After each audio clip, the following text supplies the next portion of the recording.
মূল কারণ হলো ছেলে বিয়ে দেওয়ার বিয়ে করানোর সময় মেয়েটা এবং পরিবারটা দেখেন না, এবং মেয়েটা বিয়ে দেওয়ার সময় ছেলেটা এবং ছেলের পরিবারটা দেখেন না। শুধু মিষ্টি ছেলে, শুধু মিষ্টি মেয়ে খোঁজেন, যেটা শুধু স্কিনের মিষ্টতা, তার মানে শুধু চামড়ার সৌন্দর্য, এটাই তো খোঁজেন। এই কারণে আপনার প্রত্যেকটা পরিবার জাহান্নামের রূপ নিচ্ছে, ঠিক কিনা বলেন? এখনকার যুগের ছেলেমেয়েরা বেয়াদব হয়, তার কারণ হলো দোষ হলো বন্ধু বাবা মা। দোষ কি? আল্লাহর হাবিব সরকারে মদিনা তিনি বলে দিয়েছেন, আমার দিকে তাকান, মেয়ে যখন বিয়ে দিবেন ছেলেটা নিয়ে অবজারভেশন করবেন, ছেলেটা ধার্মিক কিনা, বংশমর্যাদা আছে কিনা, তার মধ্যে আদব আছে কিনা, ধার্মিকতা আছে কিনা। যদি আপনি বংশগুলি ছেলেও পেলেন না, অনেক বেশি ধনী ছেলেও পেলেন না, আপনি অন্য কোন সাইড আপনি একটা ছেলের কাছ থেকে খুঁজে পেলেন না, শুধুমাত্র একটা জিনিস খুঁজে পেয়েছেন, সে মোটা চাল মোটা কাপড়, মোটা চালের ভাত খায়, মোটা কাপড় পরে পথ চলে, কিন্তু ছেলেটা সত্যিকারের ভদ্র, সত্যিকারের সৎ। Honest is the best policy, সততাই সর্বোত্তম পন্থা, ঠিক কিনা বলে? একটা ছেলে যদি সৎ হয়, ঘরটা যদি একটু ভাঙা হয়, বাবার যদি, মেয়ের বাবার যদি একটু দৌলত থাকে, একটুখানি অন্য কোন আদারওয়াইজ দৃষ্টিতে নেবেন না। মেয়ে যখন কোন বাবার ঘর থেকে শ্বশুর বাড়ি চলে যায় বিয়ের দিন, বাবা মার কলিজা তার সঙ্গে যায়। কথা বলেন না কেন? বন্ধুরি আমার, আপনি কি করবেন? ছেলেটা যদি ভদ্র হয়, আপনি ভদ্র ছেলের হাতে আপনার মেয়েটা তুলে দিবেন। জীবনে কোনোদিন এই মেয়েটা না কেউ থাকলেও স্বামী তাকে শ্বশুর বাড়ি পাঠাবে না। কথা বলেন? এটা গেল একটা। আরেকটা হলো মেয়ে বিয়ে দেওয়ার, মেয়ে বিয়ে করে আনার সময়, বউ ঘরে আনার সময় আপনাকে খেয়াল করতে হবে মেয়েটা সুন্দর কিনা দেখবেন, বংশমর্যাদা আছে কিনা সেটাও দেখবেন, ধনীর দুলালি কিনা সেটাও দেখবেন, ধর্মদলের ধনী কিনা, দ্বীনের শিক্ষা আছে কিনা সেটাও দেখবেন। আপনি যদি সুন্দরীও পেলেন না, বংশমর্যাদাশীল পেলেন না, অনেক বেশি ধনী বাপের বেটিও আপনি পেলেন না, কিন্তু আপনি পেয়েছেন অত্যন্ত পরেশগার একটা মেয়ে, কিন্তু মেয়েটা দেখতে কালো। আল্লাহর হাবিব সরকারে মদিনা তিনি বলেছেন, যদিও মেয়েটা দেখতে কালো, ওই মেয়েটাকে তুমি তোমার ঘরের বউ করে নিয়ে আসো, কারণ ছেলেটাও ভদ্র, মেয়েটাও ভদ্র, ছেলেটাও জেন্টেল, মেয়েটাও জেন্টেল। বন্ধু, আম গাছ লাগাইলে কি ধরবে? কথা বলেন না কেন? আম গাছ লাগাইলে কি ধরবে? জাম গাছে কি ধরবে? কাঁঠাল গাছে কি ধরবে? আলু গাছে কি ধরবে? যেই গাছ যেই বীজ লাগাবেন ঠিক সেই ফুল আসবে। ঠিক তেমনি ভাবে বাবা যদি জেন্টেল হয়, মাও যদি জেন্টেল হয়, তাহলে অটোমেটিক্যালি দুই জেন্টেল মিলে একটা সন্নুরানী সন্তান পৃথিবীতে আসবে। আমার আপনার প্রাণের রাসূল তিনি জানিয়ে দিয়েছেন, জিকির দুই ভাবে করা যায়, জবান দিয়েও করা যায়, অন্তর দিয়েও করা যায়। জবান এবং অন্তর দুটোকে মিলিয়ে যে জিকির করা হয়, এটাই হলো আমার আল্লাহর কাছে সবচেয়ে মধুর জিকির, সবচেয়ে মধুর জিকির। এখন জিকিরটা কি আপনাকে আমাকে বুঝে নিতে হবে। আল্লাহর হাবিব বলেছেন, জিকির যখন তোমরা করো এমন ভাবে জিকির করো মানুষ দেখলেই যেন তোমাদেরকে পাগল বলে। বুঝছেন নি জিকির কেমনে করতে হবে? এবার জিকির কেমন ভাবে করতে হবে? ফাযকুরুল্লাহ কিয়ামান, দাঁড়িয়ে দাঁড়িয়ে জিকির করো, ও কুউদান, বসে বসে জিকির করো, ওয়ালা যুনুবিকুম, শুয়ে শুয়ে জিকির করো। বসেও জিকির করা যায়, দাঁড়িয়ে জিকির করা যায়, শুয়ে জিকির করা যায়। তুমি দাঁড়িয়ে থাকলেও জিকির করতে হবে, বসে থাকলেও জিকির করতে হবে, শুয়ে থাকলেও জিকির করতে হবে। কোনো অজুহাতে জিকির বন্ধ করা যাবে না। জোরে জোরে সুবহানাল্লাহ। ওয়াজ কি মজা লাগে কিনা? আরো জোরে বলেন। আমার এই চাচার কাছে মজা লাগে, কারণ চাচা অনেক মজা পাইতেছে, শুরু থেকে দেখছি অনেক মজা পাইতেছে। কর্নার ঠিক না? হোয়াইট কালার চাচা, আলহামদুলিল্লাহ বলেন। আরো জোরে। আরেকটা বইছে এটা, এই যে আপনার গোল্ডেন কালার পাঞ্জাবি, এটা আমার নাক বরাবর, আলহামদুলিল্লাহ বলেন। আরো জোরে।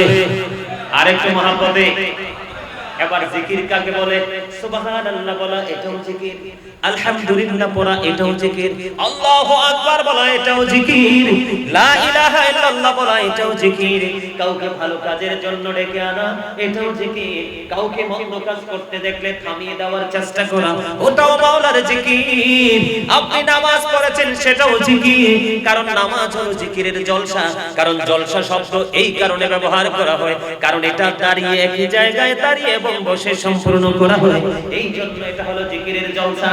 আর হজে যান, আপনি যে হজ করতে গিয়েছেন এটাও জিকির, ওটা হলো জিকিরের জুলুস, কারণ ওটা বিভিন্ন জায়গা পরিদর্শন করে সম্পূর্ণ করা হয়, এই জন্য ওটাকে বলা হয় জিকিরের জুলুস।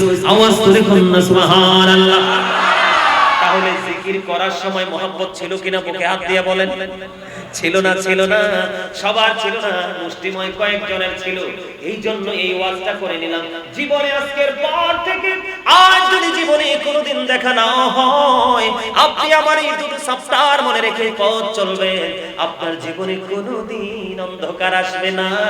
কারণ আমার আল্লাহ বলেছেন আল্লাযীনা আমানু, যারা ঈমান এনেছে, ওয়া কানু ইয়াত্তাকুন, এবং তাকওয়া অবলম্বন করেছে, লাহুমুল বুশরা, তাদের জন্য সুসংবাদ, ফিল হায়াতিদ দুনিয়া, দুনিয়ার জীবনে, ও ফিল আখিরা, এবং পরকালের জীবনে। আওয়াজ তুলে তুলে বলুন সুবহানাল্লাহ। তাহলে ইমানদার হলেই চলবে না, তাকওয়া থাকতে হবে। আল্লাহ বলেছেন O believers you fear me. আল্লাহ শুধু ইমানদারকে ডাক দিয়েছেন, কোন বেঈমানকে নয়, কোন কাফেরকে নয়, কোন মুশরিককে নয়, কোন মুনাফিককে নয়। আল্লাহ বলেছেন ইয়া আইয়ুহাল্লাযীনা আমানু ও বিলিভার্স, আল্লাহ ইমানদারকে ডেকে বলেছেন ইউ ফিয়ার মি। আল্লাহ বলেছেন ও ইমানদার তোমরা আমাকে ভয় করো। আল্লাহ তোমাকে ভয় করলে আমার লাভ হবে কি? আল্লাহ বলেছেন আল্লাহ উইল ফরগিভ ইউ। আল্লাহ কথা দিয়েছেন আল্লাহ তোমার সমস্ত জীবনের গুনাহ মাফ করে দিবে। লাভ না লস? মজার লাভ না? এখন আমি আমার আলোচনায় ফিরে আসি, মূল আলোচনায় চলে যাই। আল্লাহ বলেছেন ইয়া আইয়ুহাল্লাযীনা আমানু কু আনফুসাকুম ওয়া আহলিকুম নার। আমার আল্লাহ বলেছেন ঈমানদারকে ডেকে তুমি জাহান্নাম থেকে বাঁচো এবং তোমার পরিবারকে জাহান্নাম থেকে বাঁচাও। আওয়াজ করে বলুন সুবহানাল্লাহ।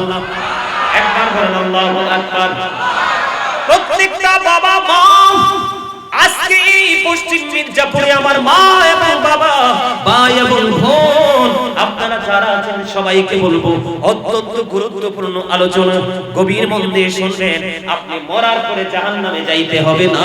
এখন বর্তমানে পৃথিবীর বুকে এক একটা পরিবার এক একটা জাহান্নাম। আমার কথা কেন? আপনি মরার পরে জাহান্নামে যাওয়ার দরকার নেই। আমার নিজের চোখের সামনেও দেখেছি মৃত্যু বরণ করে তারা কি যন্ত্রণা করবে, তার আগেই তো তারা যন্ত্রণা ভোগ করতেছে। বলে হুজুর কি বুঝাইতে চান? প্রত্যেকটা পরিবার খুঁজে দেখেন, কারো পরিবারে কম, কারো পরিবারে বেশি। মা বাবা এবং ভাই বোনের মধ্যে, মা সন্তান সন্ততির মধ্যে যুদ্ধক্ষেত্র আছে না নাই? এখনকার ম্যাক্সিমাম ছেলে মেয়েরা বাবা মার গায়ে পর্যন্ত হাত তোলে। আরো জোরে বলেন না, আছে না নাই? এটার কারণ কি জানেননি? আমি এই জন্য আজকে আলোচনাটা শুরু থেকেই ধরেছি। মূল হলো বন্ধু, মূল কারণ হলো ছেলে বিয়ে দেওয়ার, বিয়ে করানোর সময় মেয়েটা এবং পরিবারটা দেখেন না, এবং মেয়েটা বিয়ে দেওয়ার সময় ছেলেটা এবং ছেলের পরিবারটা দেখেন না। শুধু মিষ্টি ছেলে, শুধু মিষ্টি মেয়ে খোঁজেন, যেটা শুধু স্কিনের মিষ্টতা, তার মানে শুধু চামড়ার সৌন্দর্য, এটাই তো খোঁজেন। এই কারণে আপনার প্রত্যেকটা পরিবার জাহান্নামের রূপ নিচ্ছে, ঠিক কিনা বলেন? এখনকার যুগের ছেলে মেয়েরা বেয়াদব হয়, তার কারণ হলো, দোষ হলো বন্ধু বাবা মা। দোষ কি? আল্লাহর হাবিব সরকারে মদিনা তিনি বলে দিয়েছেন, আমার দিকে তাকান, মেয়ে যখন বিয়ে দিবেন ছেলেটা নিয়ে অবজারভেশন করবেন, ছেলেটা ধার্মিক কিনা, বংশমর্যাদা আছে কিনা, তার মধ্যে আদব আছে কিনা, ধার্মিকতা আছে কিনা। যদি আপনি বংশগুলি ছেলেও পেলেন না, অনেক বেশি ধনী ছেলেও পেলেন না, আপনি অন্য কোন সাইড আপনি একটা ছেলের কাছ থেকে খুঁজে পেলেন না, শুধুমাত্র একটা জিনিস খুঁজে পেয়েছেন, সে মোটা চাল, মোটা কাপড়, মোটা চালের ভাত খায়, মোটা কাপড় পরে পথ চলে, কিন্তু ছেলেটা সত্যিকারের ভদ্র, সত্যিকারের সৎ। Honesty is the best policy, সততাই সর্বোত্তম পন্থা, ঠিক কিনা বলে?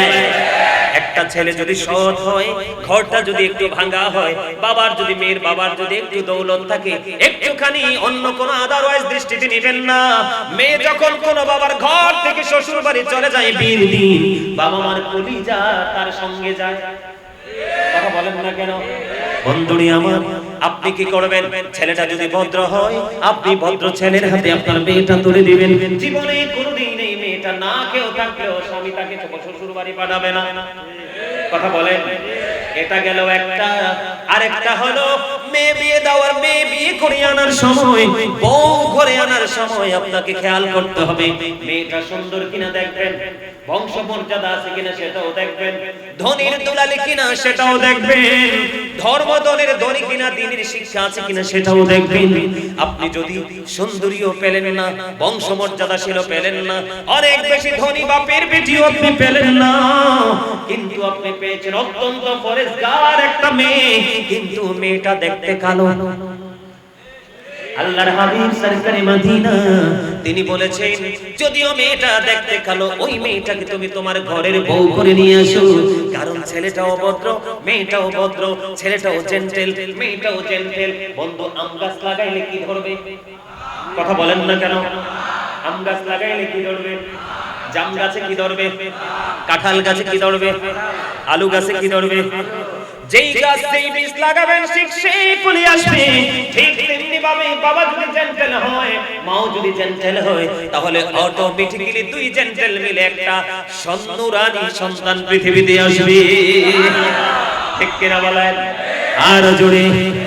আপনি দেখেন এখনকার ছেলেরা, মেয়েরা, বাচ্চারা চোখ মেলেই মোবাইল।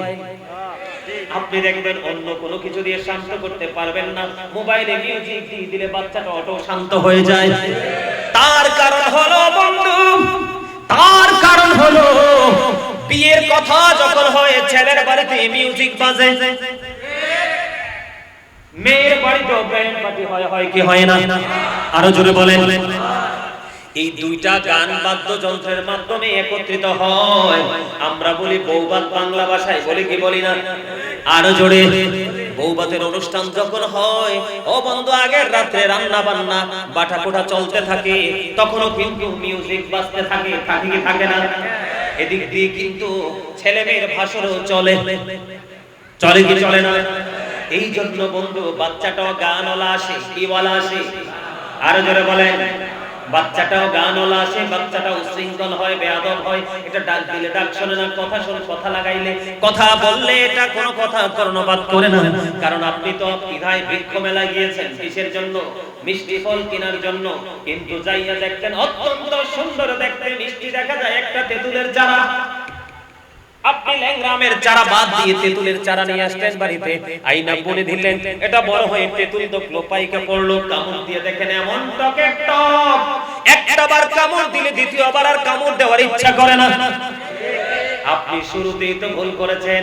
আমের চারা কিন্তু দেখতে জীর্ণ শীর্ণ সুন্দর না। ওমা কথা বলেন না কেন? গাছে আপনার নার্সারিতে যান না, বৃক্ষ মেলায় যান না?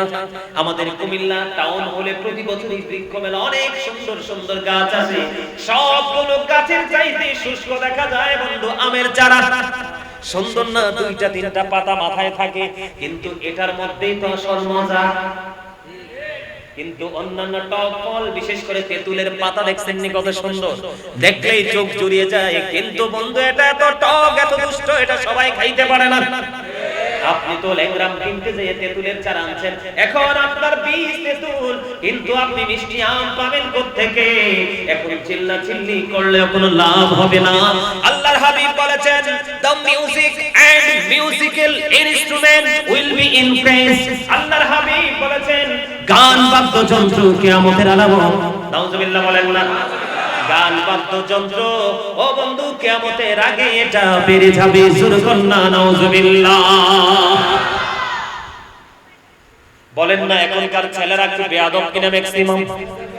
আরো জোরে, আরো জোরে, আরো জোরে। মুরব্বিদের অন্তর এখনো খুঁজলে পাওয়া যায় আল্লাহ আল্লাহ রাসূলের প্রেম ভালোবাসায় ভরা।